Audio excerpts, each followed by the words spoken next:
ರೈತ ಬಾಂಧವರೆಲ್ಲರಿಗೂ ನಮಸ್ಕಾರಗಳು. ಇವತ್ತಿನ ಕರ್ನಾಟಕ ಕೃಷಿ ಮಾರುಕಟ್ಟೆಯ ತೊಗರಿ ಯಾವ ಮಾರುಕಟ್ಟೆಯಲ್ಲಿ ಎಷ್ಟು ರೇಟು ನಡೆದಿದೆ? ಇಂತಹ ಹೆಚ್ಚಿನ ವಿಡಿಯೋಸ್‌ಗಳಿಗಾಗಿ ನಮ್ಮ ಚಾನಲ್ ಅನ್ನು ಕೂಡಲೇ ಸಬ್ಸ್ಕ್ರೈಬ್ ಅನ್ನು ಮಾಡಿಕೊಳ್ಳಿ. ಪಕ್ಕದಲ್ಲಿರುವ ಗಂಟೆ ಸಿಂಬಲ್ ಅನ್ನು ಪ್ರೆಸ್ ಮಾಡಿ, ವಿಡಿಯೋವನ್ನು ಲೈಕ್ ಮಾಡಿ ಮತ್ತು ಶೇರ್ ಮಾಡಿ. ದಿನಾಂಕ 19 ಜನವರಿ 2026 ತೊಗರಿ ಬೆಲೆಗಳ ವಿವರಣೆ. ಕಲಬುರಗಿ ಮಾರುಕಟ್ಟೆಯಲ್ಲಿ ಇಂದು ತೊಗರಿ 2369 ಚೀಲ ಟೆಂಡರ್ ಆಗಿದೆ.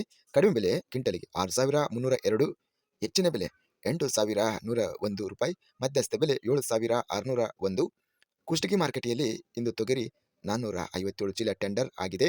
ಕಡಿಮೆ ಬೆಲೆ 6950, ಹೆಚ್ಚಿನ ಬೆಲೆ 7200, ಮಧ್ಯಸ್ಥ ಬೆಲೆ 7057. ಕೊಟ್ಟೂರು ಮಾರುಕಟ್ಟೆಯಲ್ಲಿ ಇಂದು ತೊಗರಿ ಕಡಿಮೆ ಬೆಲೆ 3831, ಹೆಚ್ಚಿನ ಬೆಲೆ 5756, ಮಧ್ಯಸ್ಥ ಬೆಲೆ 4639. ಗದಗ ಮಾರುಕಟ್ಟೆಯಲ್ಲಿ ತೊಗರಿ ಕ್ವಿಂಟಲಿಗೆ ಕಡಿಮೆ ಬೆಲೆ 2377, ಹೆಚ್ಚಿನ ಬೆಲೆ 5700,